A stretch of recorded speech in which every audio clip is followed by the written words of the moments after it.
I'd like to invite Murali, who's joining us from Singapore. He's nursing a project for world peace that he has been on as a mission for the last few years. And I'd love him to tell us in more detail how he got the idea, what it is concretely, and what are the next steps? Where can we take this project? How can the World Intellectual Forum support it, etc., etc.? Tell us how you got the inspiration, Murali. The floor is yours, sir. You'll have to unmute, I think. Okay, thank you for inviting me to participate in this webinar and giving this opportunity to share about this project concept.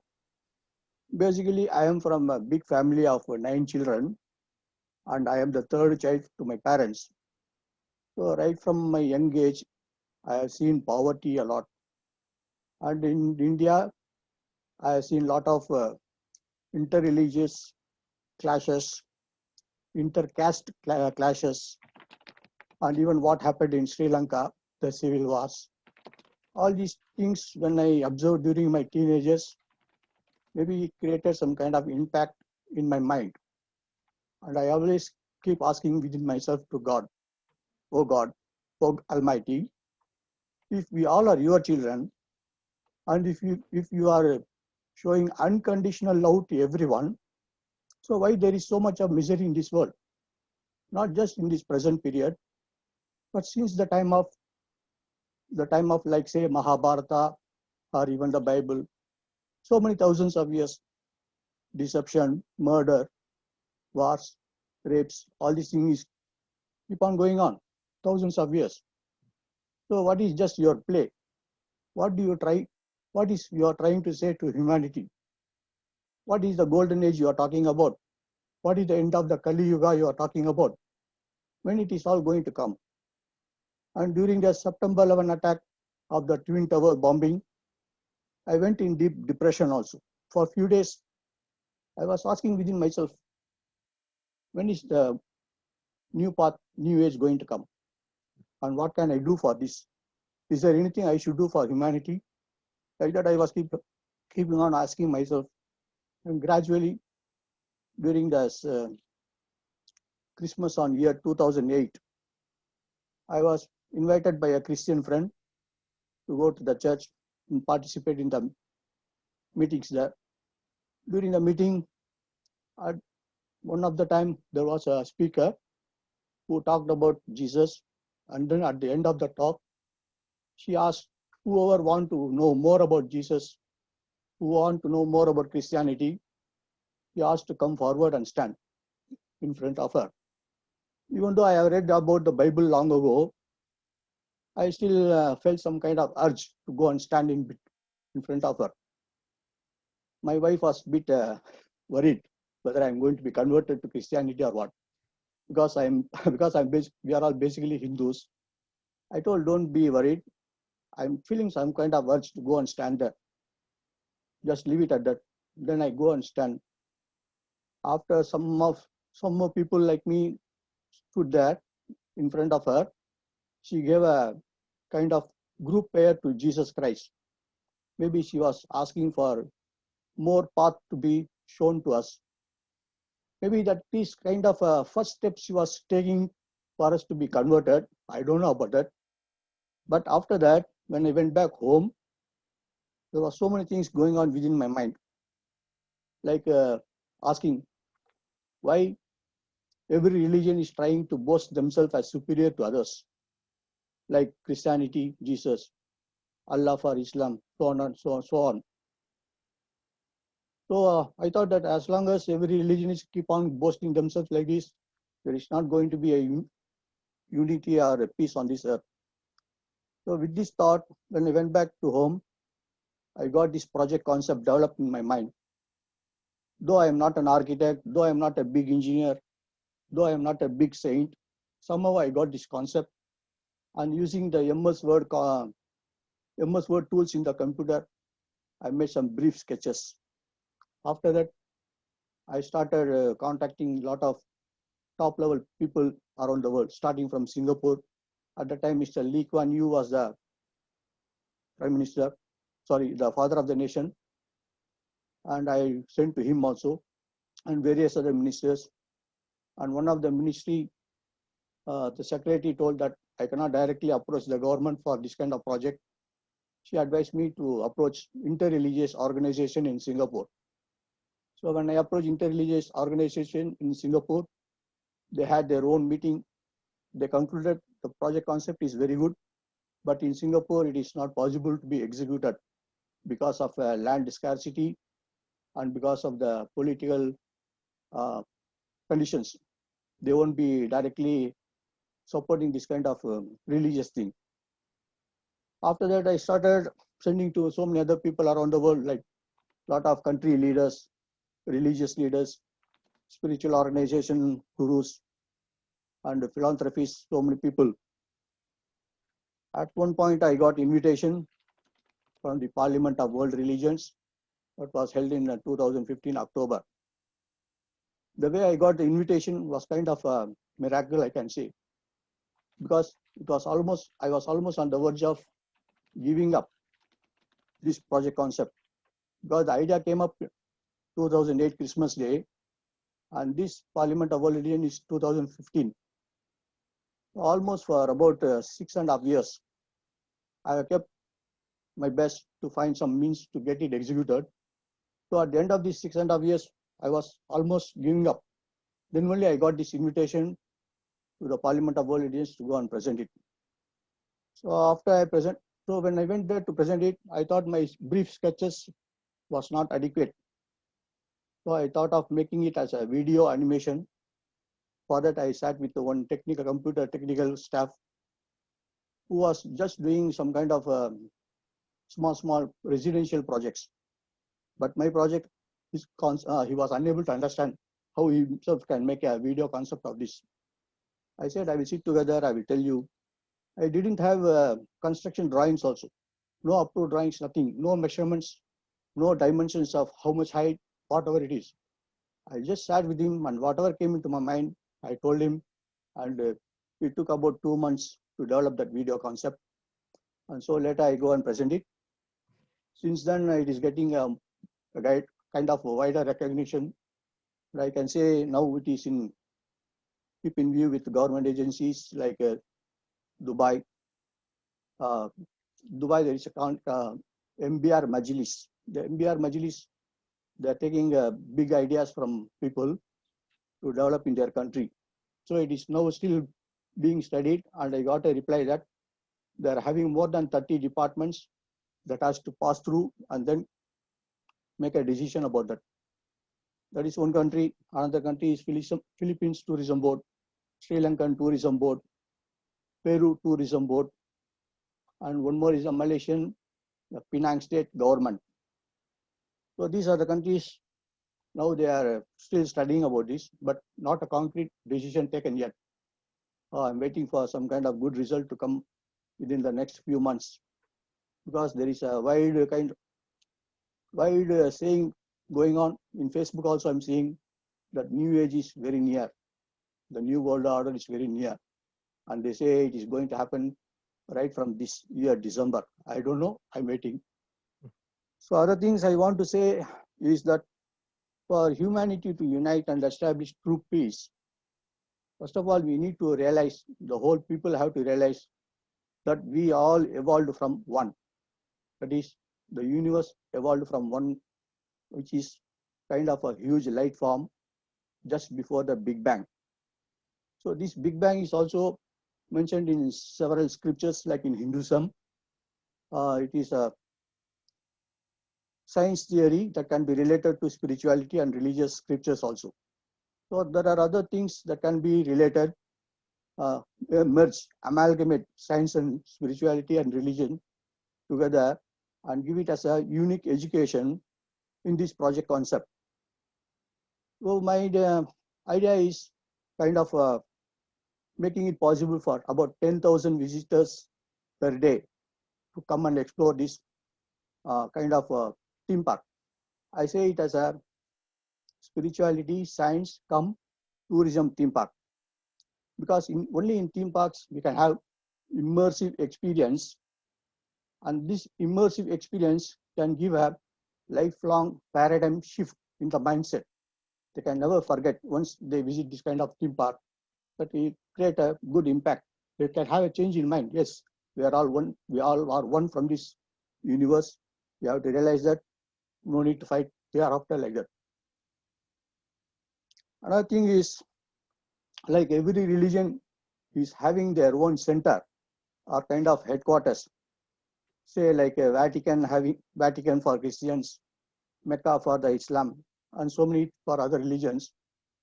I think for all the interreligious interfaith organizations, there should be a kind of center or headquarters from where this interfaith education preaching should spread to the whole world and in a massive and faster mode.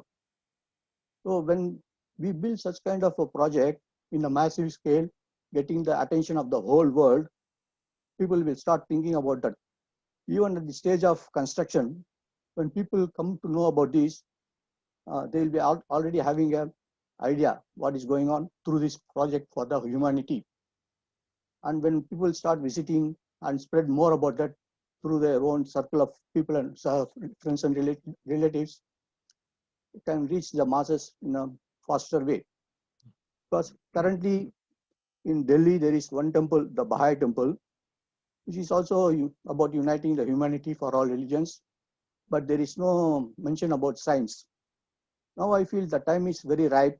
We talk more about science and spirituality, religion together and give it as a basic education to the children in their education system, introduce it like you have that in your interfaith peace treaty. So some of the points is having some relation to my project concepts. So I think you can do a lot because you have some influential contacts. If you think this is a worthy project, you can do a lot, something to push further, to select a proper country and a place where the political leaders also will support it. It can be done. It is not a big thing. In those days, the kings were able to build many things. And now it can happen with the support of political and people like us, like big philanthropists around the world. Already I got some support from Mr. Sundar Pichai, the CEO of Google. He has written me once in Instagram that he will support when the right time comes. So when we approach the top philanthropists around the world by forming a special task force or committee and then approach them in a diplomatic manner, the thing will move on smoothly and fast. My estimate is about $2.5 billion for this because it is the inclusion of the items there is such that it will give such a big cost analysis, like statues of all religious gods erect in a big manner so that it gives an attraction. Only when we give an attraction, people will come to learn about that, what it is, why it is so big, why it is called the next wonder of the world. So this project title is like this: Almighty's World Peace Tower and the Universarium, next wonder of the world. So when we say next wonder of the world, they will get an attraction. Why it is a next wonder of the world? What is that? We have to find out. This Universarium is a new concept, kind of a development from planetarium. Planetarium, we just sit and watch about these stars, the galaxies, and know about that. But in the Universarium, it is a kind of ride with education, amalgamation of science, religion. So when we have a ride, the whole universe, the purpose, the creation, what is happening, what will happen, who are we humans, what is our mission, what is there to be done further, how we are going to explore the cosmos further. All these things will be given a brief commentary like thing during the ride. So this ride, my estimation is about some 30 to 40 minutes. At the end of this kind of ride, this immersive experience, it can again give a paradigm shift in the mindset of the visitors. So this is the project concept. I will later put up in the chat about the website and another this video of 2 minutes. So whoever want to see it can go and see it. I also have my own Facebook group page for this, but not many have joined this. But through you, I think can be done big wonders. It can happen only through influential people like you. So far, I'm not at all an influential person. I myself don't know why I got this concept. I used to ask God, why you gave this idea to me instead of Mr. Barack Obama or Mr. Narendra Modi of Indian Prime Minister or any other big shot. Why you gave me, I don't know. But still, I'm getting guidance. I haven't given up these past 12 years. I'm keep on going on. And I have the trust that there is going to be a path soon and it will be executed soon.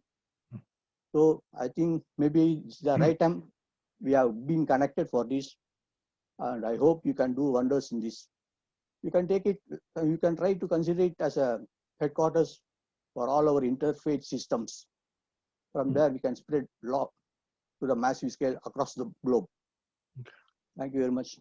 Okay, thank you very much, Murali, for your comments, and it's good to hear you talk. I've seen the drawings and some of the illustrations that he shared.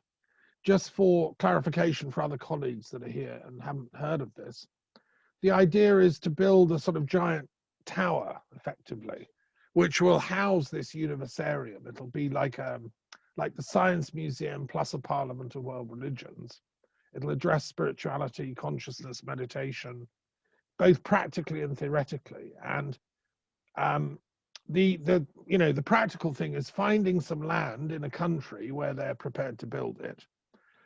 A place which is secure enough, it's not going to be blown up by terrorists, and that's important.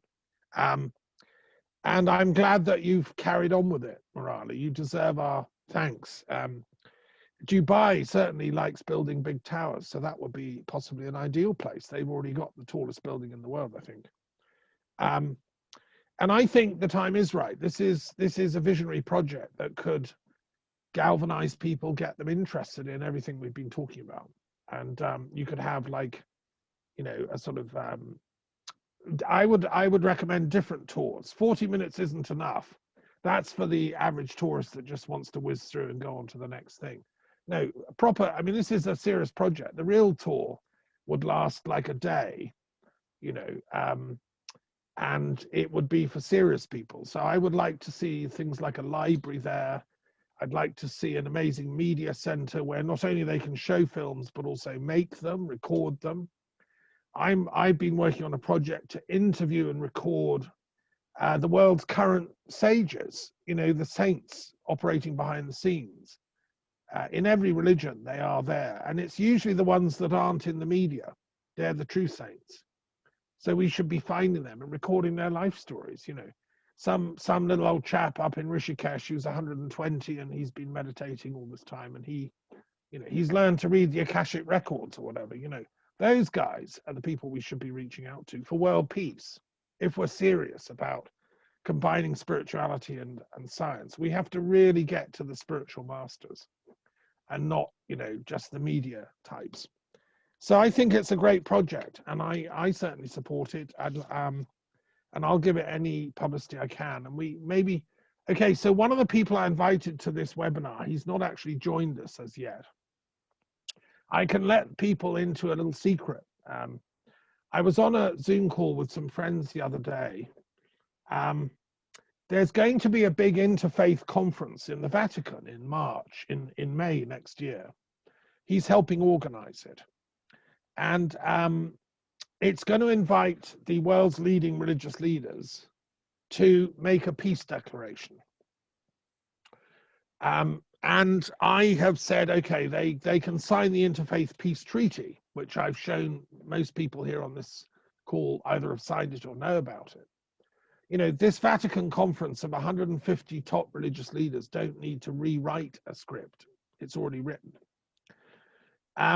I've also been discussing with Gila Haron for many years, can't we do something like reopen the Golden Gate? That's an amazing resource if we could get Jerusalem on the map of interfaith spirituality.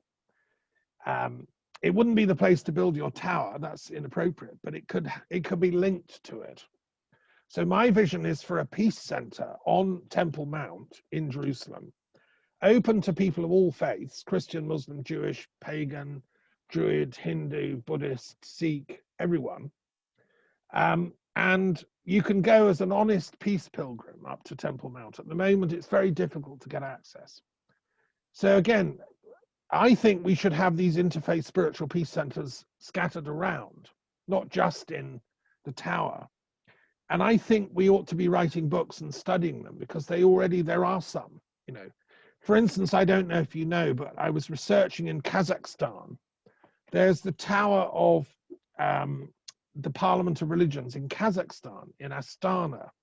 The president of Kazakhstan was very interested in interfaith spirituality, and he organized this parliament every couple of years in Astana in Central Asia. And he built a purpose-built building. It's a pyramid shape.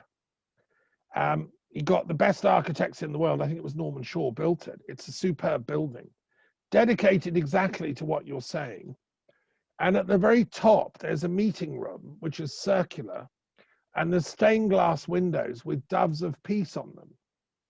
And he gets his religious leaders there every couple of years. They meet and issue declarations in this amazing thing at the top of a pyramid with doves of peace. I mean, that's pretty amazing. Now, that exists already, right? He's built that.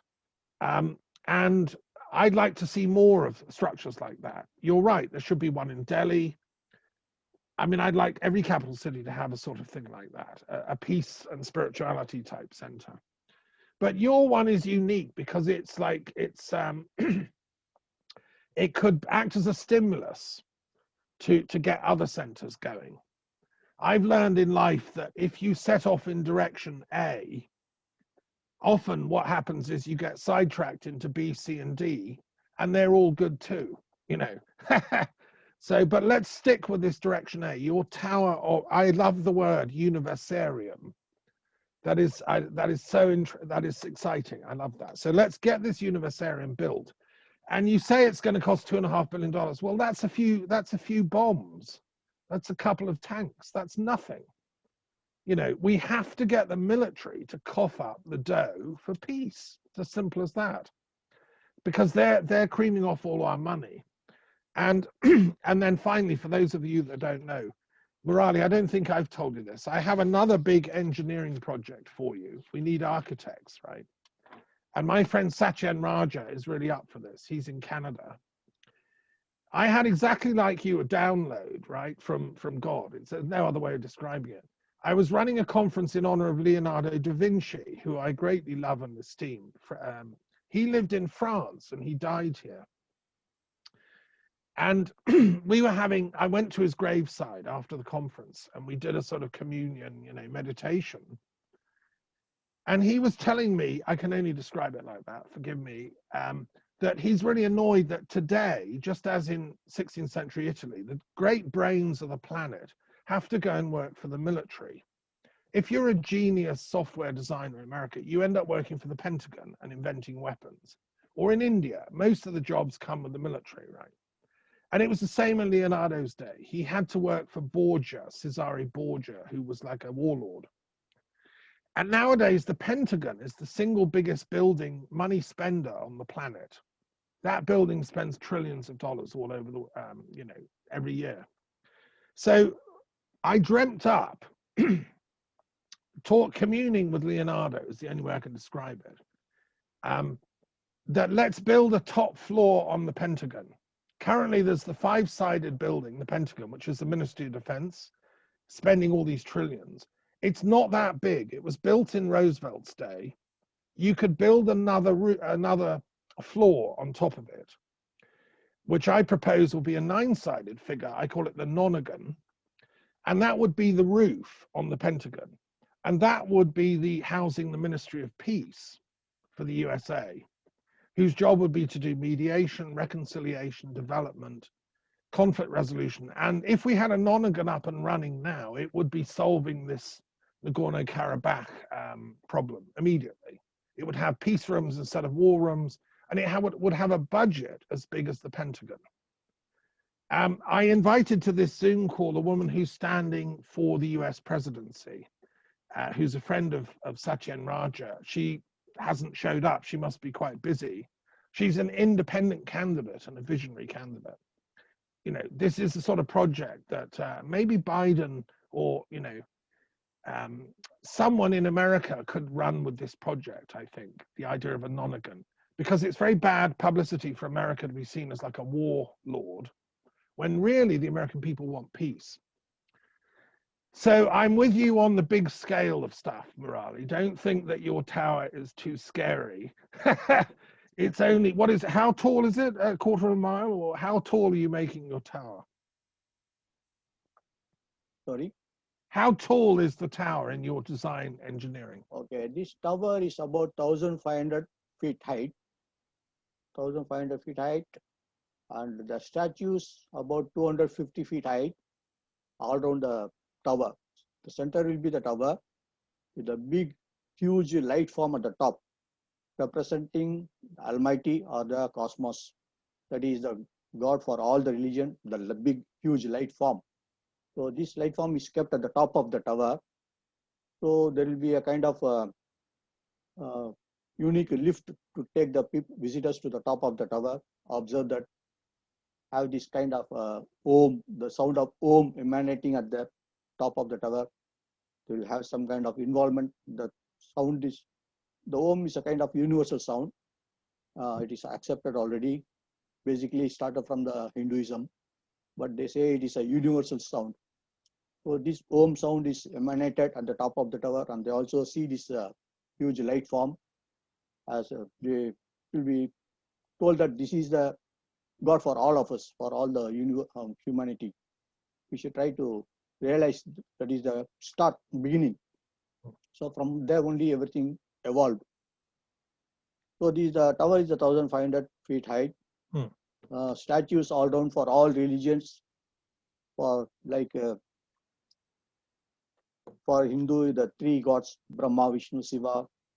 For Christianity, Jesus and Mother Mary. For Buddhism, Lord Buddha. So from each major religion, not all the religions, each major religion, we will consider to erect as many statues as possible all around the tower. And then this universarium for this ride. And this nonagon, just now you mentioned the nonagon. Yeah. The nonagon concept I also have 2 years ago. I already have some sketches also for that. Maybe later I will email to you that. It is a kind of a chakra. It will not be a kind of pentagon shape, not flat shape, but it will be a kind of chakra shape with 9 spikes. I will later email to you. This is also I include in the bigger concept, which I title it as Universal City, a master plan universal city, which will consist this Almighty's World Peace Tower and the Universarium, the nonagon, and a lot of residential and luxury and sports and other adventure things at the outer ring of the universal city. Okay. Because the people who come there, they should be tempted to visit and be there for at least 2-3 days instead of just 1 day. For yeah. No, they've got to. It's got to be like a kind of a long stay. Yeah. Yes. It So seems to me it should be in India though, Murali. If you're going to have in India, so far, none of the government agency has replied me. So even though I sent to a lot of previous prime minister and existing prime minister and various other tourism ministers, I know a lot of people there. People also try to, even the Swami Chadurvedi. Yeah. He helped found the World Intellectual. He also about 2-3 years ago, he also called me. He said it is a good concept. He said he will try to support me, but later things didn't go up nicely, and so I came out from him. There are a few other people who are very much interested to get it exhibited in India, but first of all, the political situation there is not good. But now they are more focusing on Hinduism only to make it the Hindu nation. A lot of things going on against the Muslims and the Christianity, especially the Muslims. The present government is totally opposing the Muslim community. They think it is better they all get out of the country. Well, that's not going to happen. I mean, it is happening. It is happening. Yeah, yeah. That is the key issue there is in the Kashmir. But in other parts of the country, a lot of things are going on. A lot of killings, even rape, group rapes and murders. The political situation is not good. No, no. So I Okay, like look, I think we ought to let our next speaker have some words, yes, which yes, is, and he is also in India, so I'd like to get his views. And one of the nice things about your project, Murali, is you want to bring science in. I think if we focus on science and spirituality, it's universal. It can be built in America or Hawaii or Scotland, wherever. Not Scotland, it rains too much. It wouldn't last more than a couple of years. I just, But so is Professor Mishra there? Would you like to comment on anything you've heard and also tell us about your work as a scientist? If you were given, the authority to set up this tower and design its scientific exhibition on science and peace, what would you put in there? And generally speaking, how do you see science as contributing to peace? It's yours is the floor, sir.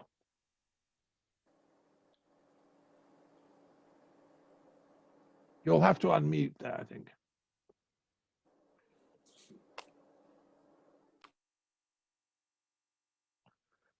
Sorry, we still can't hear you, sir.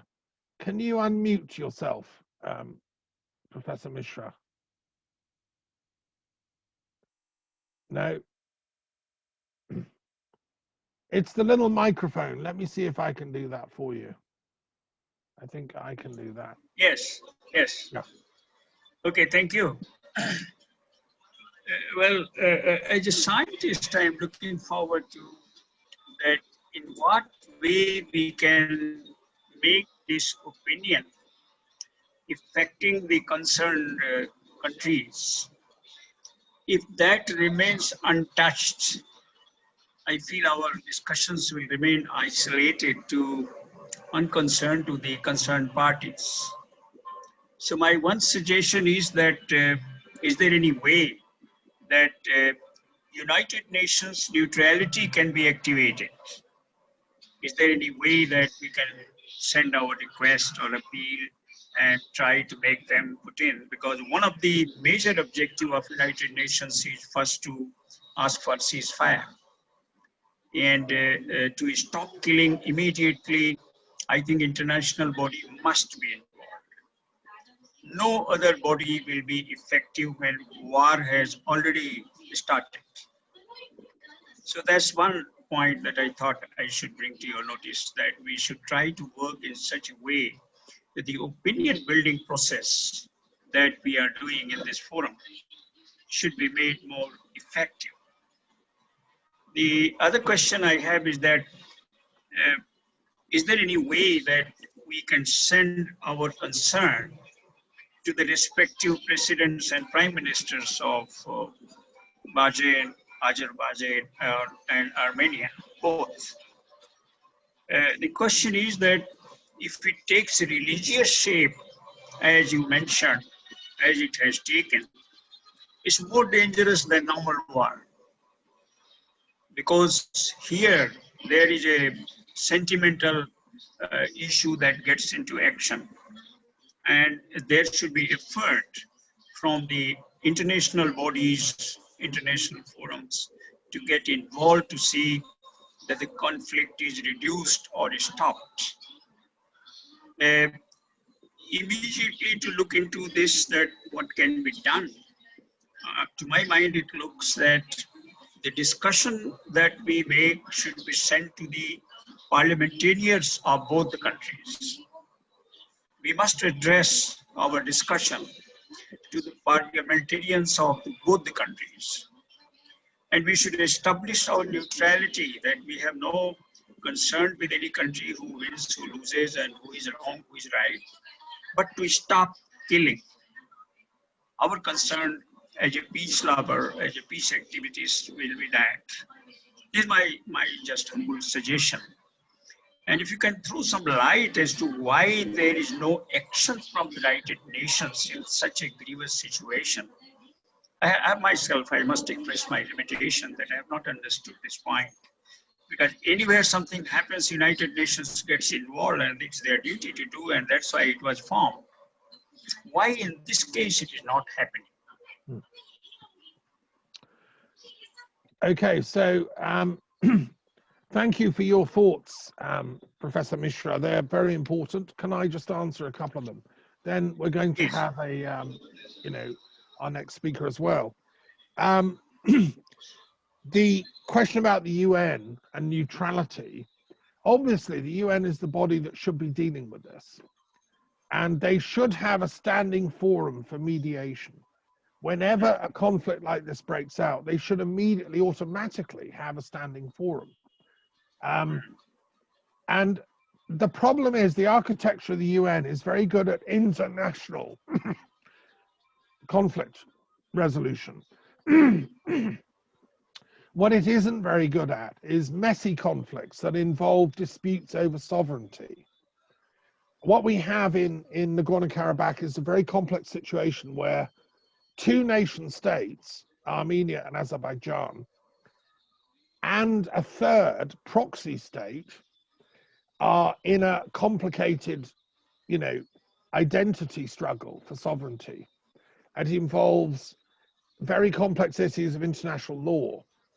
You also have neighboring nations that are getting involved, like Turkey and Israel. And I learned on the webinar that I was attending that the security treaty between Armenia and Russia still stands, but it will not be activated over Nagorno-Karabakh because in international law, that's not part of Armenia. However, if Azerbaijan ever attacks Armenia proper, like let's say Azerbaijan goes crazy and wants to attack Yerevan, then Russia's security guarantee would kick in and Russia will get involved on the ground, My feeling is the UN isn't actively doing it because it doesn't have the mechanisms in place. It hasn't thought through responses to such complex conflicts. And that's because the UN has a forum for peace building. It has a mission for peace building. I wrote an academic paper studying it.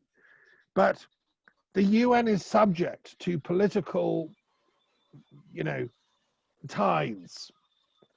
And it doesn't really have a top-level think tank that is dedicated 100% to resolving these conflicts. UNESCO ought to have it. We should be having this conference in UNESCO headquarters, and every, we'd have the ambassador from Armenia and Azerbaijan and Turkey and all that. But no, they're not doing it because they don't like, or I don't know why, they don't do joined up thinking. And I mean, they haven't been able to solve the Israel-Palestine problem, for instance, So in a sense, we have to step into the breach. The World Intellectual Forum is the think tank that is, has to do the work that UNESCO and the UN ought to be doing. I take very well your point about contacting the governments, the prime ministers of the two countries. I believe Gevork knows the Prime Minister of Armenia, Nicholas Pashinyan. You've met him, haven't you? And so you can give him, if I write a letter to both Prime Ministers, you can forward it to him, I hope. And also your idea about contacting the parliamentarians is a good one. And this has been all recorded. We can send the link to these people, they can listen. And hopefully they can learn something. I tried to get someone from Azerbaijan to speak at this event. I haven't been able to make contact. We don't have a World Intellectual Forum coordinator for Azerbaijan. I've asked Gevork to try and find one, but meanwhile, his country's at war with their country. I mean, it's a ridiculous situation. We intellectuals have to rise above the battle. And you're quite right, we should be neutral. But that doesn't mean we're not partial to justice. If a country is being attacked, brutalized, we have to speak out about this. I take the view, I want to redefine neutrality. It's been, and I've discussed this with Professor Chumakov of Russia. Neutrality hitherto in diplomacy has been, we're not taking anyone's sides, we're completely neutral. meaning we're not on anyone's side. But that is quite a cold thing. It's quite a cold response. I'm saying that if we're going to move humanity towards a more active peace consciousness, we should redefine it. And we should use what I called at the beginning, the logic of peace, which is both and. So I would say that the World Intellectual Forum is on both sides simultaneously. We're on the Armenian side and the Azerbaijani side, or we're on the Israeli side and the Palestinian side. And we're on the side of the good people of both countries, right? Now, if you think that's, I mean, that's where we have to go, the new logic of peacemaking. So thank you for your comments. And I think I understand where you're coming from. What you're saying is scientists should be, you know, neutral, not talking about the religious side of it. But I think we have to move on from that position. Francis Bacon, when he wrote The Advancement of Learning, the key text that founded the scientific revolution, he said, I'm not going to discuss religion in this book. It's too complicated. That was in 1624, the final edition. I'm saying we need to do a new edition of Bacon's The Advancement of Learning, and I'm trying to get the Royal Society and the British Academy to do that. This time, we have to get scientific about religions. Religions are too dangerous to just leave to the religious people. Scientists have to look at religions scientifically. That's why I produced my periodic table of the world's religions. And it's why I've written a book on religion and mathematics. It's the first time, you know, anyone has really said, let's study these religions mathematically, because their interactions are so complex. I've discovered an Irish mathematician, William Rowan Hamilton, who invented a thing called the quaternion, which is a way of studying four-dimensional shapes as they move in time and space and working out the equations. Religions are at least as complex as a quaternion, they're more so. We need a very advanced mathematics to build peace between, say, Christianity and Islam in the Caucasus. And I think this is an exciting field. We need to attract the brilliant mathematicians to solve these religious conflicts. So yes, so science and spirituality have to work together, but they can do it at the top of their game. Yeah, so the really top religious scholars, the really top mathematical scholars, scientists, if we get together, we can crack this one. And then we can have the golden age that Gevork wants, Morali wants, and actually we all want, right? Right, so there we are. That's a few comments. Thank you very much. Mishra, did you have any more comments, or shall we move on to our next speaker? I think we have Dr. Ian Fry from Australia wanting to comment. He is a religious studies scholar. So perhaps you'd like to comment on what we've been discussing, Ian. Thank you, Thomas. I've followed the discussion to date with great interest, and I agree with what our friend from Israel was saying about the need for clarification of some basic faith concepts. You know, I've been struggling with this for some years. Unfortunately, it's a matter of regret that the Christian church is the principal stumbling block in bringing the world faiths together to consider reassessment of the fundamentals around which they divide. This comes back to its self-understanding, which has a doctrinal base and which it is not prepared to reconsider at this stage. But the crisis is becoming so great now that we can't wait any longer.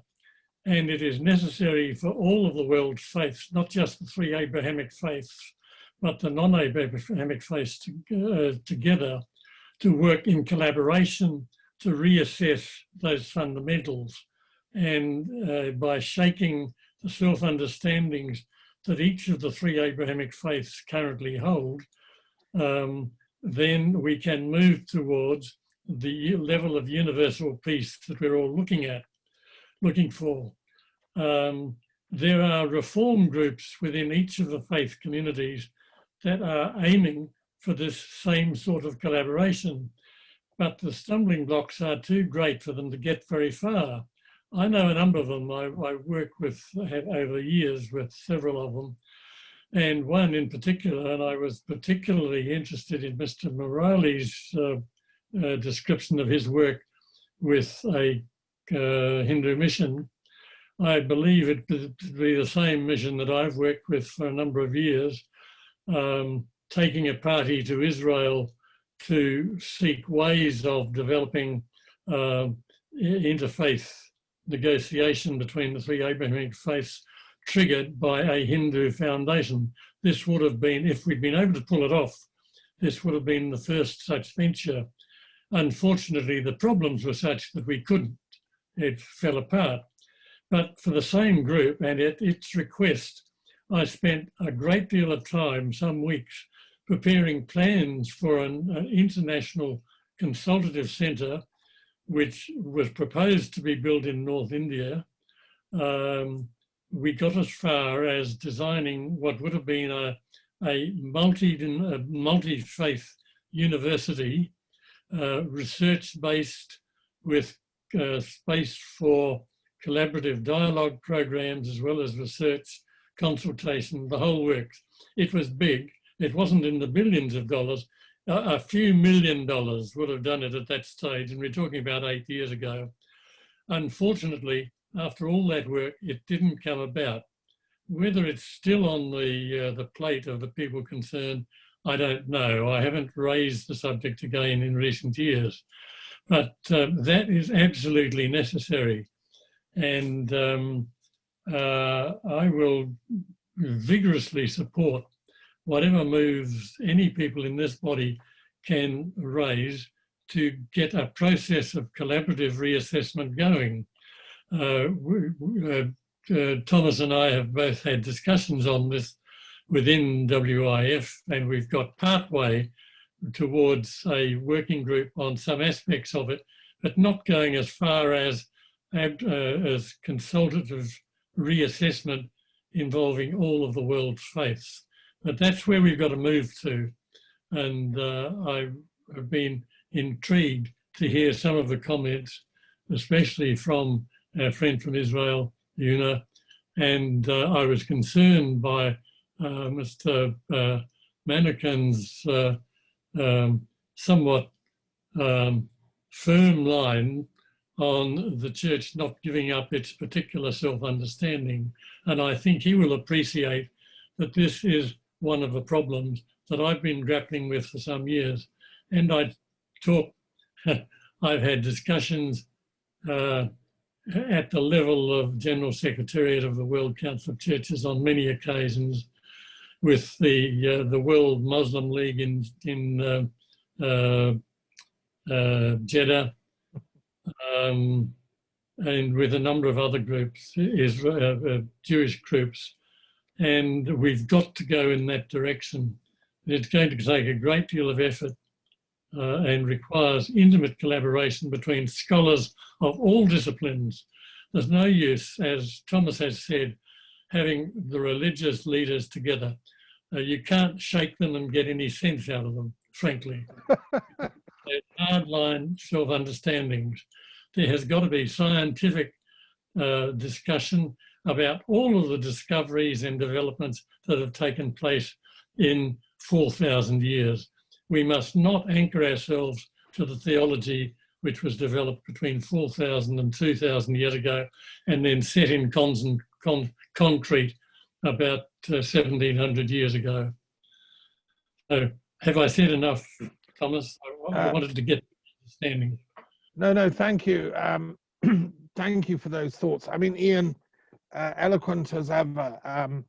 The point you're making about the self-understanding of Christianity, all I would say is it sounds very much a typical self-agonized Protestant reflection of, you know, where we go next. It's the Protestant, like, we have to change our self-understanding. You see, where Gevork is coming from, he is a Armenian Catholic. They don't have to have all that agonized self-understanding stuff because they have their faith. Yes, and that's it, you see. And that's the Catholic position as well.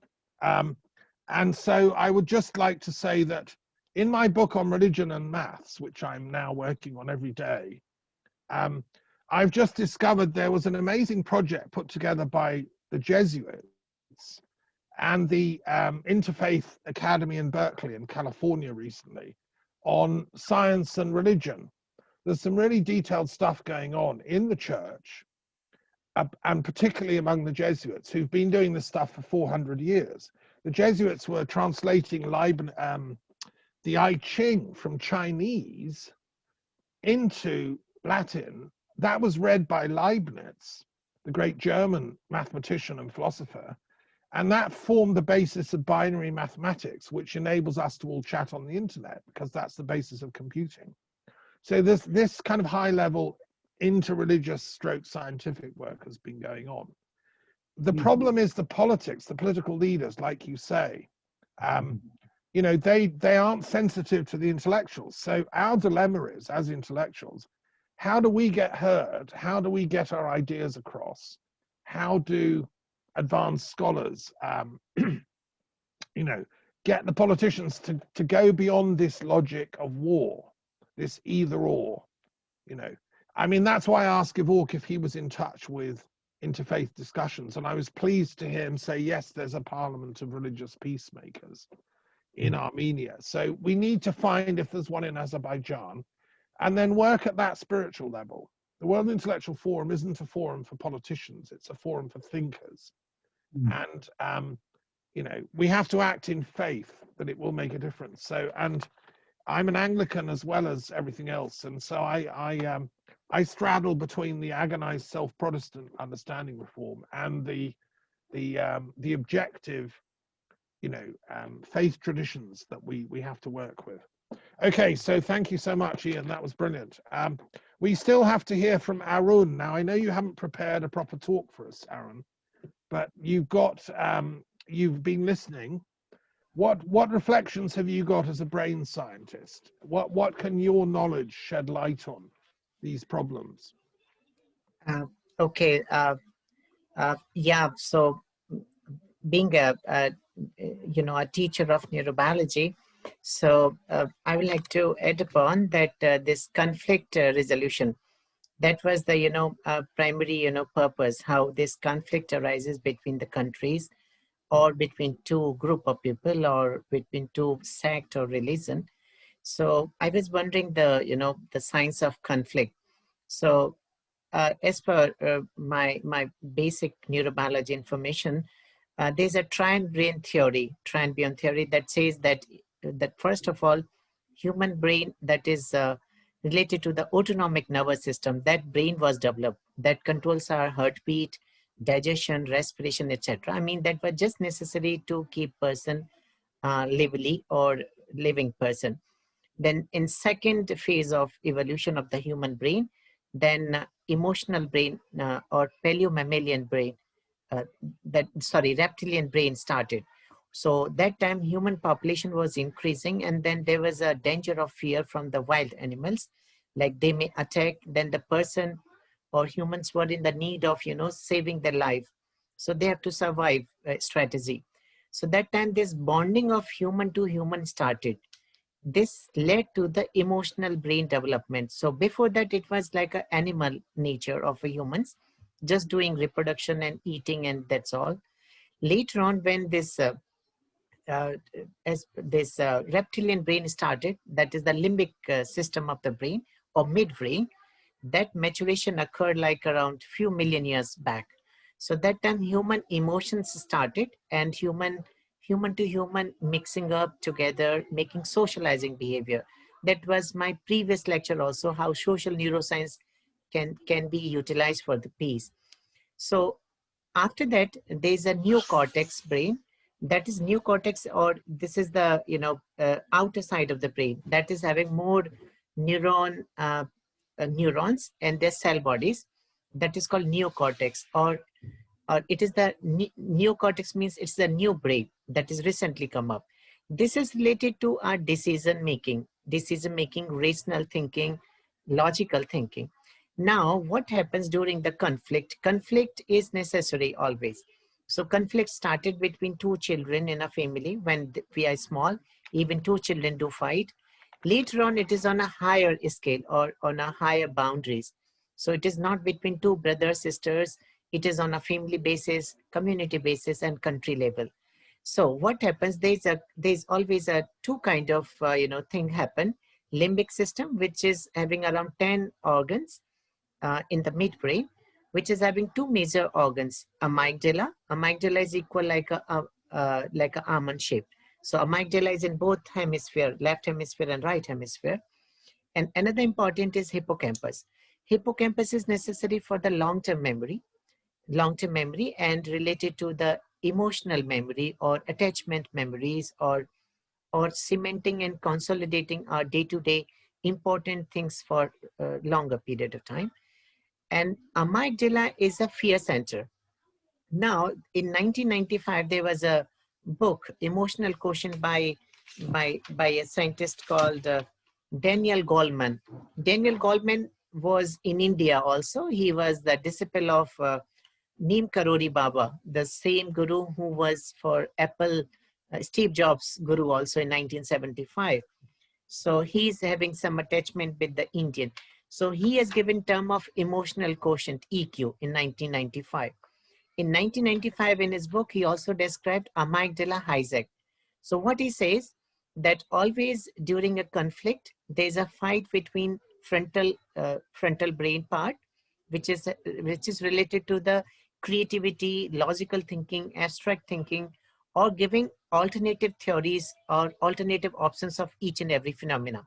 Like if there's a war kind of situation, then it is the frontal lobe that gives all the options to the person. Look, if I start the war, then this will happen, this will happen. Then the person imagine that how many people, how many thousand people may die, what will be the repercussion, what will be the consequences after the war. And then limbic system is emotional brain. So sometimes there's a fight, in my opinion, and then sometimes limbic system wins over this logical mind or frontal lobe. And limbic system gives, this indication of fear, fight or flight. And that time there are two hormones, neurohormones, cortisol and epinephrine are very important. Cortisol is a stress hormone. So that time this limbic system or amygdala hijack situation occur, amygdala wins, and then person goes on the wronger side. Like wronger side, it's like an illegal thing, unethical, illogical. It could be murder, rape, or giving order to the army to raise the war kind of thing. So I mean, at the same time, there's a world brain map, a human brain mapping project is going on in EU, Human Brain Project, HPP. Human Brain Project is related to anatomical basis, how this brain is having, the circuitry of the neurons and glial cells. Later on, this human brain, because human brain is a tangible product, it's like a 1.4 kg mass in our cranium capacity, then people are going to study the mind, because mind somewhere reside in the brain. Anyway, heart is also one of the example, as Professor Thomas last time said, but that I want to keep aside, this cardio part. So that time, how we can study the mind now. So human emotions, basically there are 6 emotions like love, hate, anger, surprise, and disuse kind of thing. So how we can study? So I was reading some books related to emotional quotient EQ. So I was having my few take-home messages that all the politicians in the world, especially who are the leader of group of people, that could be, crores, that could be in millions or billions. Those people should be highly literate, I mean to say, in today's purview. I know there could be exceptions also, because a literate mind is having alternative theories of everything in the mind. Like he thinks all positive and negative side in a Likert scale. Like if I do this much wrong thing, then this will occur. If I do good thing, then this will occur. And like, in my opinion, if a literate and a person who is spiritual, as Helena was also talking about meditation. So the power of meditation is also immense and so exorbitant, that meditation gives so we have a 5 basic senses, eye and this all, eye, hearing and listening and touch. So during meditation, we concentrate our senses together and we make unity of one. That is again an analogy in the all religion, how we are descendant of the one person kind of thing. So during meditation, we concentrate our senses, and when we concentrate all our senses at one point, that time our fickle mind comes to the one side, and that time frontal lobe is more active, because during meditation our frontal lobe is very much controlled and emotional brain comes down. So this gives positive result. So meditation should be like almost mandatory kind of thing to all the human, if possibly by all the governments in all the schools and colleges, if as much as possible we can do. And there should always be a dialogue between any two countries or any two party and party B, because without communication or without any dialogue, these alternative aspects of peace does not come up.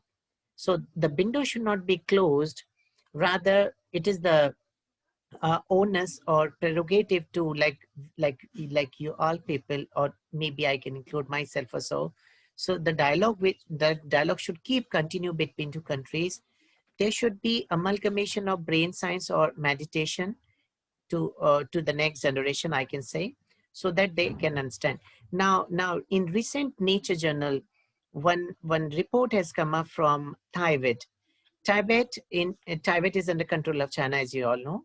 So now Chinese government or Chinese army has started not allowing Tibetan people over the meditation or religious or their spiritual practices.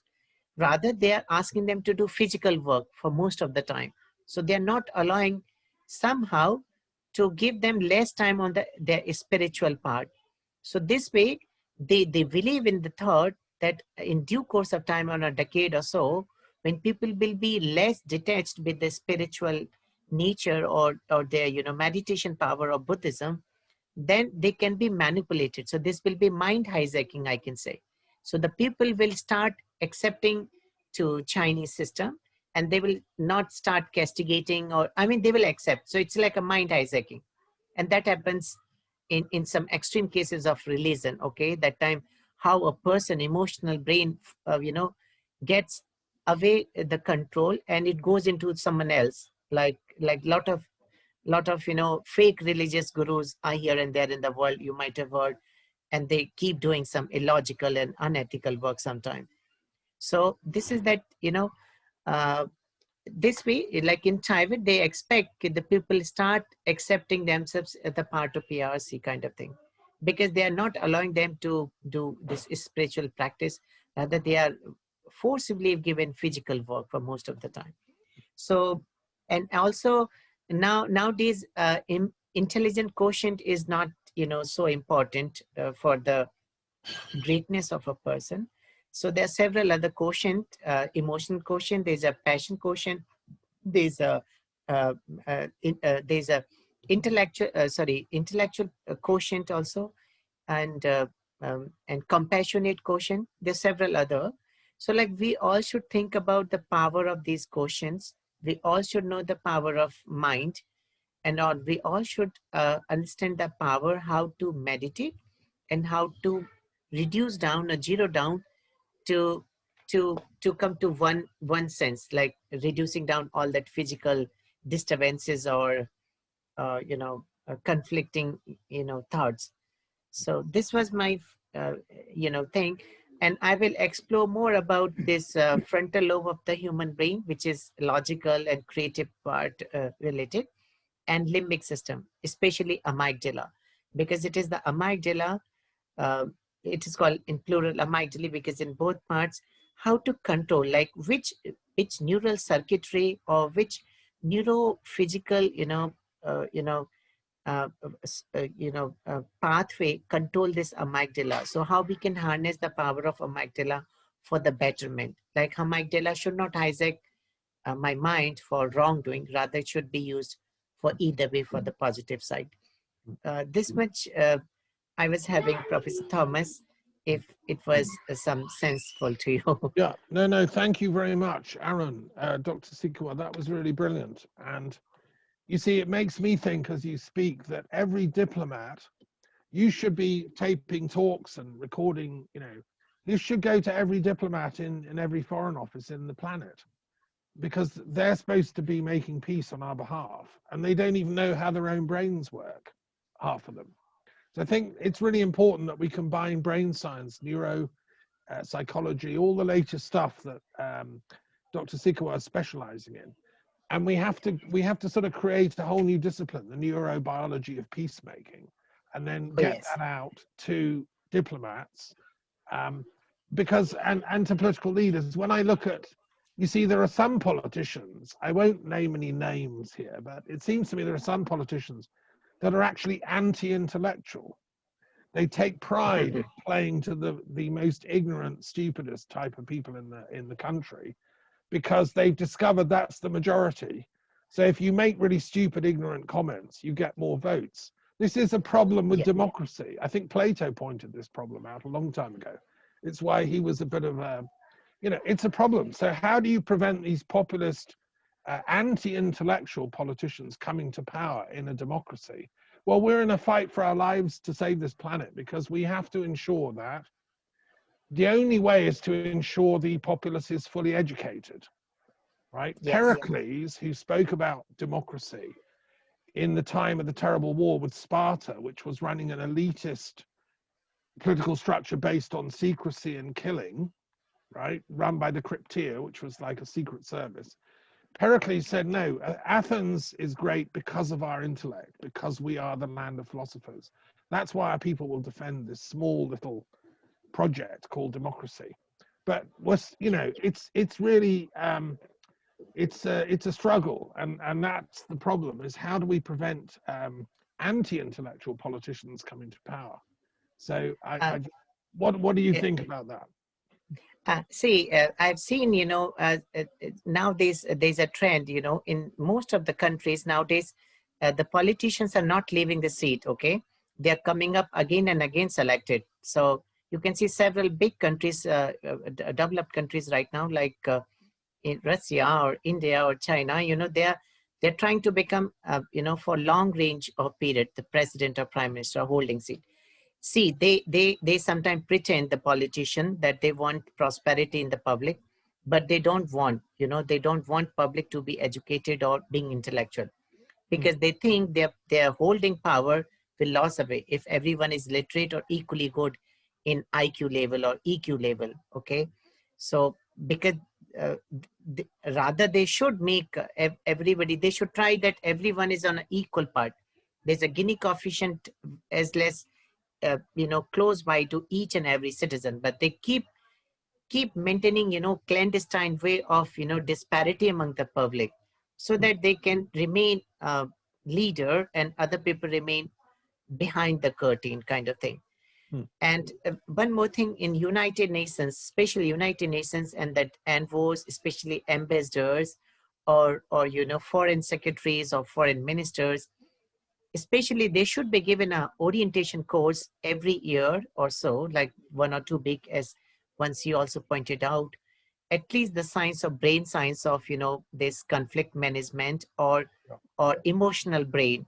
They must know the boundaries, and whatever knowledge is available in the medical science or in neuro brain biology, what is the power of brain and mind, and how this emotional brain can be utilized for a positive outcome, not the negative outcome, because negative outcome anyone can do.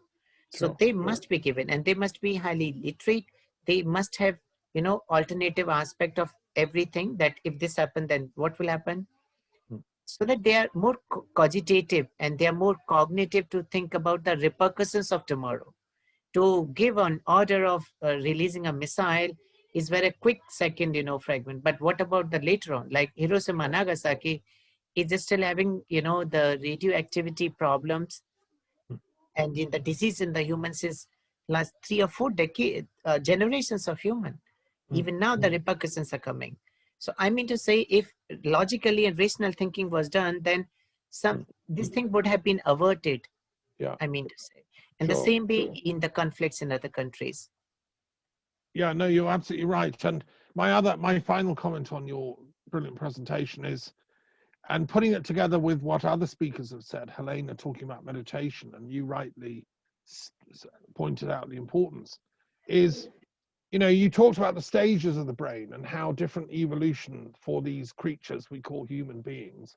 Maybe Yeah. we're coming into a new phase. We need a new type of brain that can approach things holistically and spiritually and see solutions, like intuitively.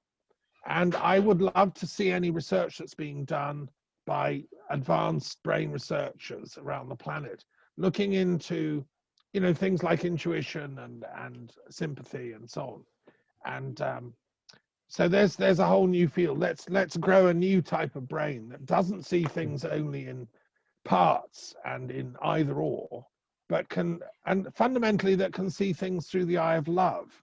Is it possible our brain can learn how to love?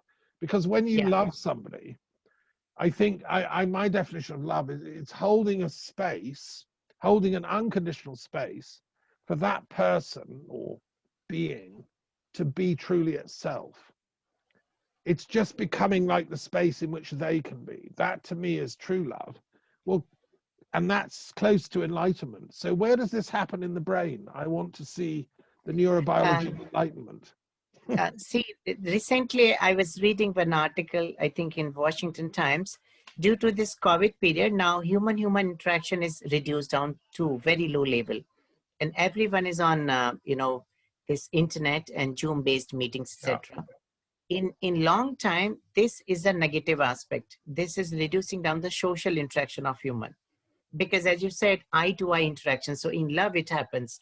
You know, eye-to-eye contact, even though two people of two religion or two different languages, even though they don't know the same language, eye-to-eye love can happen. You know, sometimes this mesmerization happens or infatuation. So this thing is happening nowadays.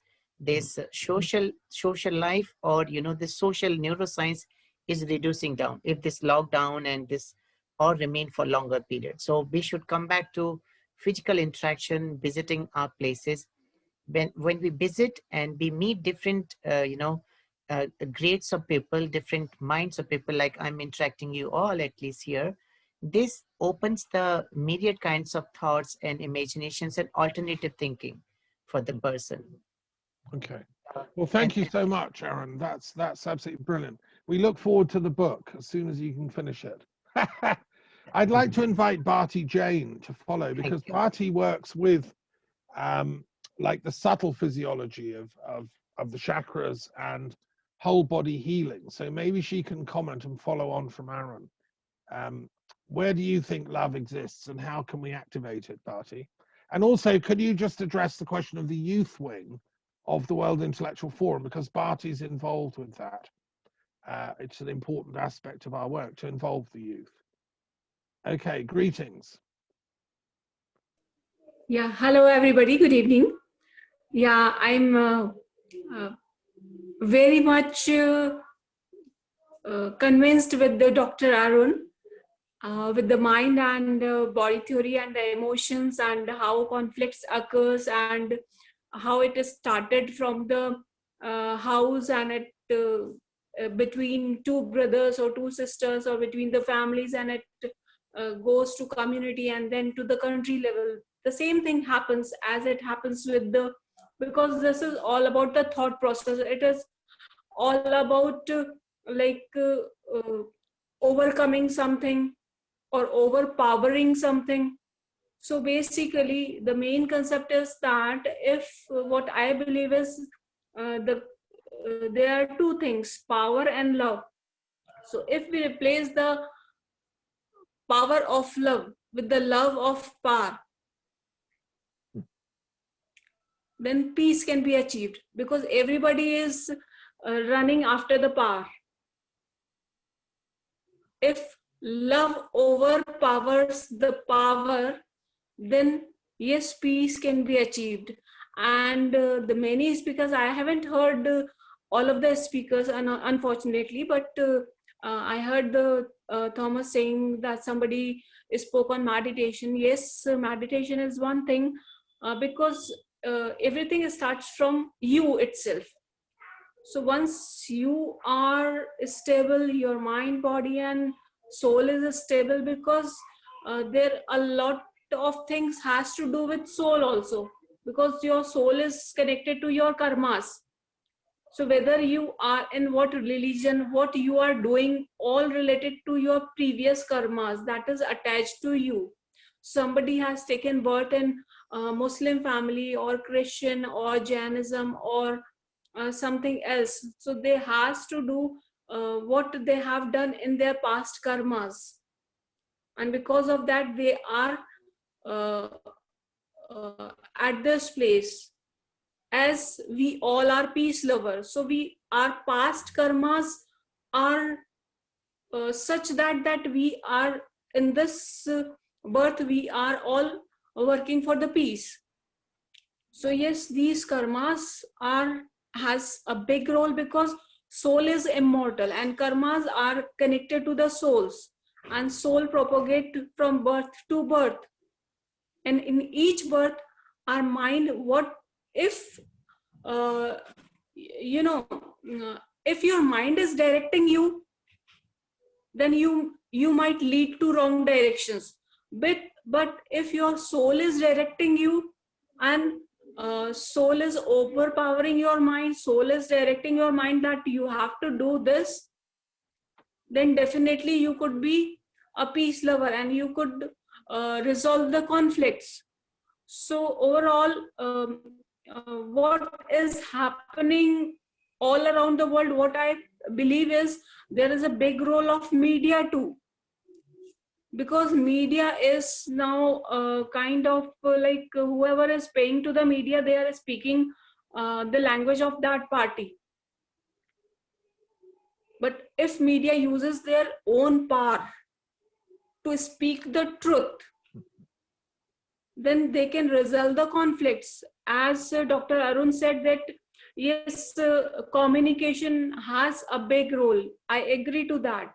Because if you don't communicate, nobody understands you. Right? So communication is a big thing. And between the countries and between the things, the media has a big role to communicate or to convey the languages or to convey the emotions between the two countries, what they exactly want. Or the interaction can be done between the leaders of the different countries. Like we all peace lovers from different countries are speaking and communicating and sharing our thought process. So definitely something is there in my mind. But when we hear something, it strikes us, and it gives us an idea, yes, we can do this in the current situation to solve the issue in our surrounding area. So a single thought can resolve a conflict. So communication always plays a big role in resolving the conflicts. And yes, meditation is so there is for a long time I am talking to Thomas that we should start with a peace center where we can give teachings to the, not to the specific area, but the whole world through medias and through communication channels. How you can incorporate peace inside you, around you, because it's not about like a group of people can do only thing. You can start from the single one. What I believe is we can start from ourselves. If we take a charge that we have to work for the peace around us, then it can be scale up to the bigger level. As violence is moving to a bigger level from one person to the communities to the countries, in the same way peace can be spread from the one person to the communities and to the world level. So I think if we replaces the power of love of power to the power of love, then definitely peace can be achieved. Well, thank you very So much, that's what Bharti. I believe. Yeah, bless you. Thank you. And we've met Whoops. Bharti, in your talk, I was adding details about karma theory and transmigration based on her many years of Jain studies. And, you know, this is the theory of non-violence. I mean, it's very bad karma to do violence. If you want your soul to be liberated, which we all do, then really do the non-violence. So that's why ahimsa training is part of, you know, the curriculum that we should all be creating. So we have one last speaker. Sean, you haven't shared your words of wisdom for us from Ireland. What can Ireland do about, you're famous as a country for your love of peace, and you don't have a very big army. Are you trying to stop the war in Nagorno-Karabakh? And if not, why not? Oh, thanks, Thomas. Oh yeah, I'm unmuted. I came in quite late to the Zoom, so I missed some of the earlier talks, so I'm not sure if I can. I don't want to go back over anything else, so I won't say anything at the moment. Okay. But you've heard some of it, and you'll be able to hear the rest of the talks on the recording, which we'll put on our channel. Yes. And I'd love you to be in touch with Una McGurk, who's also from Ireland. She lives in Kells, I think. And you're not too far distant. So you and Una exchange emails in the chat, and then you can meet up and chat. And you're two great conspirators of peace. And okay. She doesn't like the Green Party. I just have to warn you, Sean, politically. She's with some other sort of, she's a lawyer, and I know you're active in the Green Party, so don't talk about politics. Just talk about peace. Okay, I see. I'll drop out. I see Una wants to come in anyway. Okay, thanks, Thomas. Okay, thank you. Okay, so, well, look, we're coming to the end. We're due to finish in 5 minutes, and I want to just do a little concluding summary. I've got a couple of messages. I have a letter I want to read out from Nicholas Hagar, who is a leading intellectual in England. He's a very great man, and he's written loads of books, novels, poetry, tractates. He was the president of the Universal State of the Earth. Dr. Igor Kondrashin is on our board for the World Intellectual Forum. He's his right-hand man. And Nicholas is an absolute brilliant intellectual. And I'm going to read out his letter in full because it's quite interesting and it relates to some of the topics that we haven't yet talked about, but might do next month. Dear Thomas, thanks again for sending the full and very impressive agenda, which should be the UN's at present. And thanks for including universalism in your second item, which binds all the items together. I support all your projects and your focus. It's great to focus also on Nagorno-Karabakh. In Manila, in November 2016, when I was receiving my Gushi Peace Prize, I was asked by a Syrian diplomat to undertake a peace initiative to Syria and to meet Assad. I sent my 15-point plan, in which all participants get something, to him and to Putin, and a signed copy of the world government for Assad, with a handwritten message urging him to go for peace. The meeting never happened.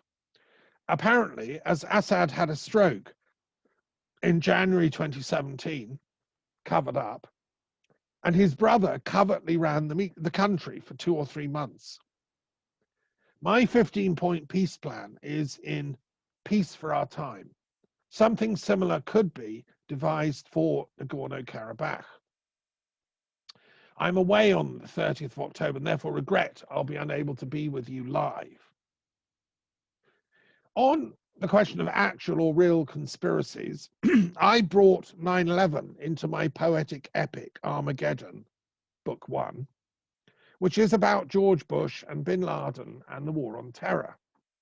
I did a lot of research, and I established that the US air defense system was stood down that day for training reasons, giving bin Laden's pilots a clear run at World Trade Center 1 and 2.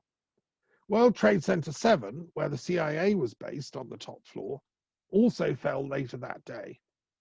The third building to collapse, only it wasn't even hit. All 3 buildings were demolished by initiatives that began inside the USA, not by external attacks. As a result, US public opinion supported war against Afghanistan, which was in fact about protecting syndicate pipelines. This can all be found in my book Armageddon, an epic poem, also in the earlier The Syndicate, 2004.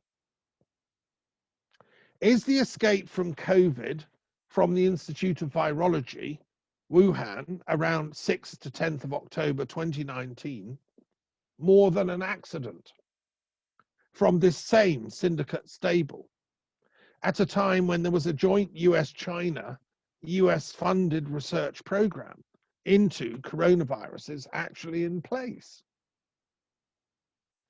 Is it a central banking maneuver to create a worldwide demand for trillions to be lent by the world's central bankers to governments, and on the back of mass panic, bring in their self-interested New World Order, and the opportunity to loot the world's resources for syndicate power? This would be a bad, tyrannical world state, not the good, democratic world state the World Intellectual Forum wants to bring in. I'm also interested in your reference to Brexit as a real conspiracy. Is it a ploy by the syndicate to create an offshore island with its own banking rules, part of a 5-year plan to maximize the trillions they'll be raking in from bankrupt governments living on borrowing to cope with COVID, like the UK's? I would be very interested in what you've heard about Brexit. My Fool's Paradise, a poem in 16 cantos, heroic couplets, has just come out. Hard copy in 2 weeks. See my website for more details. Well done on the agenda and best wishes to everyone. Nicholas Hagar. Anyway, I thought that was an epic letter. This man is a great poet, and he's a Renaissance man. He's a scientist, philosopher, poet. I hope he'll join us in person next month, and he can share more about that.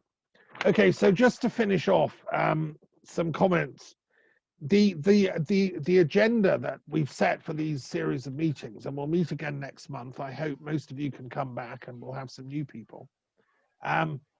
Is, and he mentions it here, you see there's so many conspiracy theories around at the moment, the mass media, social media, and so on. And the term itself was invented by the CIA, as we know, as a sort of blind to stop you thinking certain thoughts. So what is really important, we need to distinguish between fake conspiracy theories and authentic, actual conspiracies. And this is really important. This is where intellectuals can come in. We have to put our thinking caps on here. And I mean, I'm like Nicholas Hagar, like many other people, I'm absolutely sure, having done the research, that 9/11 was a conspiracy. There's no question about that. And I've written a historical study of that, and I've called a historical commission into being, which Una spoke at and other colleagues. And I'm determined to find out the truth. I'm an old-fashioned historian. I believe there is such a thing as the truth, right? But then I think that I've looked into all kinds of other conspiracy theories, and you know, they are just genuinely fake things too. They tell part of the truth, but then they get you. So, for instance, you know, the anti-Semitic conspiracies touted by the Nazi Party was an example of that, based on the Protocols of the Elders of Zion, which was a faked text. And yet, it's amazing how many people still think it's true. So there's a question that we can look at in other meetings. We also have to somehow tackle the problems of malgovernance in countries worldwide by helping fight corruption, mendacity, and poor political training. So if politicians can't tell the truth, if they haven't got an inner conscience that tells them, you know, the world is going to be doomed. Sat Yuga is the age of truth. the golden age we all want, that we can help birth as the World Intellectual Forum, that can only be the age of truth. We're living at the moment, it seems to me, in the final desperate attempts by Kali Yuga to prevent the age of truth, which is the total age of lies. Okay, next question we're going to look at is how to ameliorate or get the UK to rethink Brexit. This is something I'm passionate about. My beloved country, the United Kingdom, England, Scotland, Wales, Northern Ireland, I want it to be more international, not less. I don't want it to go into a sort of, you know, a meltdown because it's been hijacked by some idiots that are anti-intellectual. What annoys me about the Brexit movement, it was right from the beginning, all the people speaking out were anti-intellectuals. So that's something else we can talk about. And it's due to kick in on the 1st of January. Like, this is serious, folks. Then there's the question we've talked quite a lot about, interfaith dialogue for peace. We need to get more intellectuals involved from each faith. The trouble is they won't come out of their little boxes. So there's genius Jesuits out there doing interfaith stuff. They won't talk to us because, I don't know, you know, they only talk to other Jesuits. So somehow we have to winkle these guys out. The Buddhists are as bad. They talk, Dalai Lama, I've met some of his top disciples. They like to talk to each other, and they'll only appear occasionally, you know, when it suits them. We need to, they need to realize this is a planetary emergency. Yeah, the top intellectuals of all religions have to come together now. There's no excuse not to. And the World Intellectual Forum, we're here as the body to do that. We also need to bring scientists, philosophers, and religious intellectuals to discuss the question of planetary climate change. We can't go on pretending it's not happening, it's not part of the problem. Genuine politicians realize that and are trying to take steps. Again, the anti-intellectual politicians are pretending, no climate change, fossil fuels are great, let's carry on as normal. You know, so again, we can have an input into that.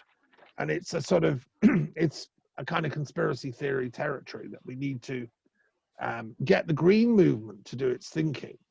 And that's why I set up the Global Green University. We need the green intellectuals to come out and do the joined up thinking so that we can outthink the deniers, the revisionists, the critics.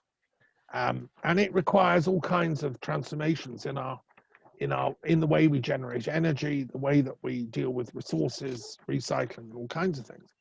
It's not impossible. And wean ourselves off nuclear power and fossil fuel. We need new level science to come up with new energy sources that are non-polluting.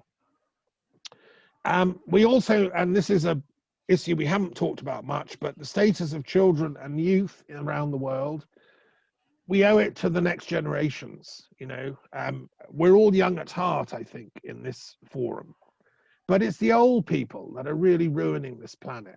And I don't mean just physically old. I mean, it's the people who are old in their thinking. And I'm sure Aaron can tell us maybe next time. What happens when people get old is their body gets fixed, their brain gets fixed, and they can't think in new ways. The plasticity of the neurons in the brain, literally, they don't make the alliances. And intellectuals, it means literally they can make alliances with their neurons, because the inter means between, the lect is the thinking, right? So hopefully you can talk about that next time. What is actually going on in the brain of people as they get old? And it just literally atrophies. The final end process is Alzheimer's, when it no longer really works and you can't even remember what you were saying 10 minutes ago. So we're having a crisis, and Igor Kondrashin always points out there's a global Alzheimer's going on. It's symbolic of where we're at. We need to get everyone's brains fired up and you know, in love again with wisdom. So young people, youth are very important. We need to encourage young intellectuals. We need to devise. I'm so pleased Helena was just recently in Turkey meeting a bunch, and I'm sure you got them all fired up with teaching meditation and stuff. The other topic we didn't talk much about is the India-China conflict that's looming in Ladakh, Tibet, Kashmir. You know, Chinese are very clever people. Indians, I take my hat off to you all. We've got to get I asked Professor Chumakov, our Russian philosopher, to bring a couple of Chinese into our forum because he knows top-level Chinese philosophers. And I'm hoping next month we can get a few to come and join us. We need to talk honestly about beyond the culture wars. You know, certain countries think that let's have cultural attacks on China and blah, blah, blah in Europe. But I'm with Leibniz and the Jesuits that we can reconcile Chinese intellectual work at the highest level and European and Christian. You know, it's ultimately one ultimate path. At that time, a French Jesuit who went to China said that the founder of Chinese civilization was actually Enoch. And the book of Enoch that he wrote was, you know, from this guy, Fu Si. I don't think it's probably literally true, but it's conceptually true. And it was interesting, our Israeli friend is working with the books of Enoch. We also need to advance the status of women worldwide. Women are the neglected resource that can bring peace to this planet. And I'm only a peace activist because my mother was a lifelong peace activist. She was an amazing woman. She was at the heart of the British anti-nuclear movement. She became a peace activist living through the Spanish Civil War and then the London Blitz. Her city of London was being bombed. She worked in London during World War II, where she met my father. And she, after the war, and she never bought this, you know, Cold War nonsense that Russia are the enemy and we should all have nuclear bombs. She was a lifelong anti-nuclear weapons campaigner and a UN supporter. She supported peace in Ireland and was a world traveler. So I'm just a little version of her. And so I respect women's voices in the peace movement. And we need to make contact with many more amazing women intellectuals who are, you know, I've just discovered a mathematician at the University of York who is a German with an extraordinary name that I can't remember. It's like something from another planet. She is a geometer, mathematician, studying the shapes of viruses. She's worked out the mathematical structure of how viruses form and, you know, has presented the geometry of this, which is highly, highly complex. You know, what kind of intelligence is behind that? So there's an example. I'll try and get her to speak at our next forum. She's a top-level scientist, but she's also now researching COVID. You know, what does its structure tell us about how to defeat this thing? And finally, we need to take on the World Economic Forum. It's a big job. I think they're a bit retrograde. They have this vision of society that's we're going to be a sort of top-down, technocratic, neo-fascist kind of world run by the elites. The big techno corporations will run everything. We'll just be like little peasants consuming knowledge that they produce, not in a state of equality, but they just give us little dribbles, you know. I don't want that world. I wanted a genuine democracy, as Nicholas Hagar said in his letter, of a true people's democracy, where we come together with our, you know, shared resources of intelligence, not in a sort of elite hierarchical way. So the World Economic Forum, we should be challenging and saying the world is not just about economics. The problems we're facing as a planet are so vast. We have to do the joined up thinking. We have to have poets, painters, musicians, philosophers, you know, et cetera, et cetera, et cetera. Okay, so look, now, are there any final points or comments? We're going to end shortly, but I think a couple of people said they wanted to. I think, Una, you wanted to say something. Final points, yeah. You'll have to unmute, Una. Thanks. Can you hear me now? Yes. Oh, yeah, very good. You're very good, Thomas, to give me the time. I was just a couple of things. Yeah, the speakers were so interesting. I totally agree that meditation should be taught in schools. Not compulsory, of course. It should be optional. And I was just wondering if Sean could maybe mention this to his party colleague, who's the Minister for Children, that you might consider introducing this into the curriculum, because there's currently a great emphasis on sex education, which I think is unnecessary in the current time. And I think we would, something like meditation would work better to create a more empowered race of people.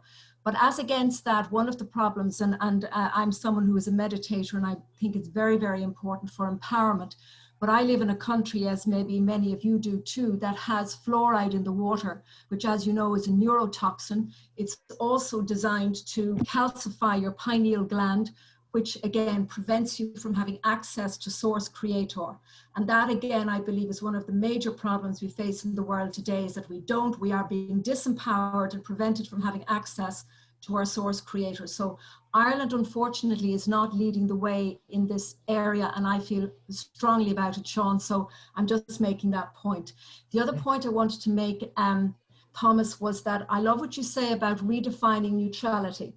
In other words, make it a more active concept rather than having this passive role where we sit back and let chaos reign. I think you need to be active in the concept of neutrality. I love that. The other thing I wanted to say also was that I agree that the UN should have a standing forum for international mediation.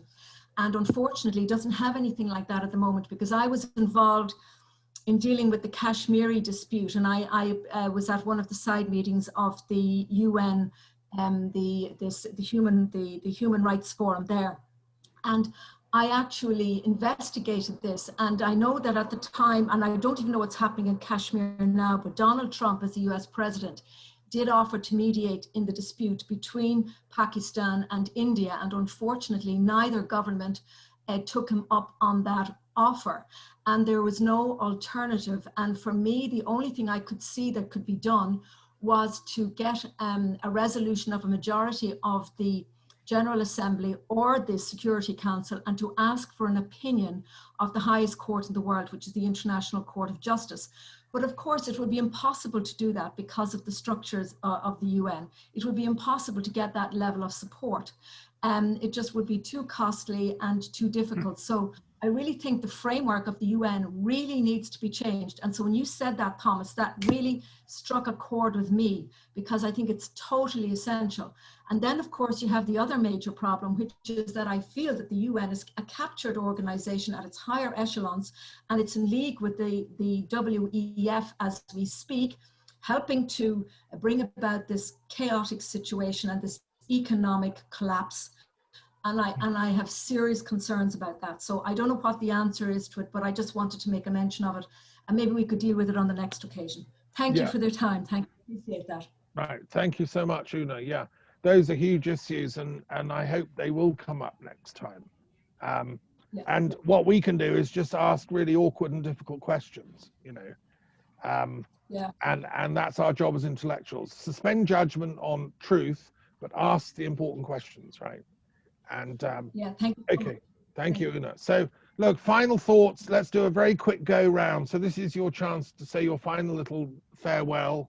Thank you for being here, everyone. And let's start with Gevorg, because you were our first speaker, and it's you that's dealing with the war on your territory. Have you enjoyed today, Gevorg? Thank you, Thomas, and thank you to all participants. I just would like to say that while we speak about peace and present theories and suggestions for peace, people are dying and are killed just now.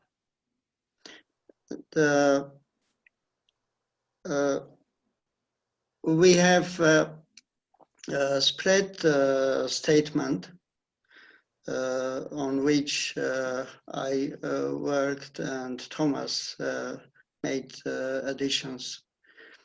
But I think that it would be good if we can make another step. Of course, many countries, many international agencies did statements and mediations, but maybe we can do another step. just let's think to do something to help the situation in Artsakh. Thank you. Right, thank you, Kabok. I will draft a letter from our group, our meeting, the WIF, for the two prime ministers and the parliaments, and they can watch what we've talked about. You know, I mean, it's a little step, and I'll send you the draft for you to comment on, okay? Yes, I can also make a little. Yeah, add bits, add anything you want in. So that's good. Okay. And thank you for joining us. Final thoughts from Murali. You've listened from Singapore. Have you enjoyed today's meeting? Thank you for your talk. It was very inspirational. Yes, I enjoyed this webinar. Thank you very much again. We will discuss further. Thank you very much. Yeah, okay. Well, keep dreaming big. So who else? Ian, you've contributed your unique perspective. Have you enjoyed today? Yes, it's been a very interesting exchange all round, and I look forward to continuing contact with members of the group. And I look forward to scratching the surface a little deeper progressively as we go on, so that we get towards some practical arrangements in due course, one way or another. Excellent. Also, Ian, I'd like to just say that Una put me in touch with a judge who lives in Melbourne. He's a man called Sir John Walsh, and he's a very interesting judge. And I want you and him to meet and have, tea. Invite him round to your place, give him tea. He's an amazing man. And it was through him I met Una. So he may be your neighbour. Do you know him? No, but when we get through the lockdown phase, then I'll look forward to it. Yeah, So, but he's just up the road from you. So we'll put you in touch. Have a little conspiratorial meeting about philosophy and religion. He's a very ethical judge. He's like Una. He's a judge who wants justice. They're very rare. They're very rare. We should treasure them. Okay. Oh, I have a couple of very close friends who are judges. One of them, she had the longest record for being a judge in an Australian court, because she was commissioned as a judge of a family court before the age limit was introduced. And the person who is nearest after her is Kirby, Justice Kirby, who will never pass her because he has his retirement date prefixed. So I like to say. It's very interesting. And of course, it's very political because the Supreme Court in America has just, got political issues going. So personally, I think politics should be kept out of justice. A lawyer, a judge should be, neutral in that holistic way we talked about. But anyway, I'll put you in touch with this judge and you see what you can cook up, all right? I think we should exchange correspondence as well. Yeah. Okay, thank you. Una, you said your last little bit. Do you have anything else to finish with? No, really. Thank you so much for that. That was great. Thank you, Thomas. Yeah, we enjoyed it. Thank you. Aaron, any last questions or comments? I'm so happy that I'm learning a lot from refined minds, intellectual minds, you all people, even though I'm just half of your age almost. So as you said, the importance of young people for coming decades or so. So probably I just do fit in your analogy, and I will be trying every month. And even in the meantime, I will take your precious time and even other panelists here and contact them. And I will try to, inculcate as much as the real neuroscience or brain biology related to our aspect of peacemaking. So how we can, we can inculcate or we can deduce out this neurobiology of peacemaking, especially as I told you, emotional brain and limbic system and the frontal lobe of cerebrum.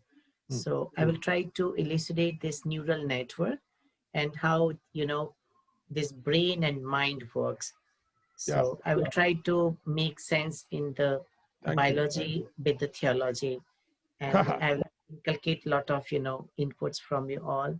and I will try my best to come up at the fore like you all, you know, in near No, future. that's brilliant what you're doing, Aaron. And I would just say on behalf of France, la belle France, ici habite Descartes, le philosophe français.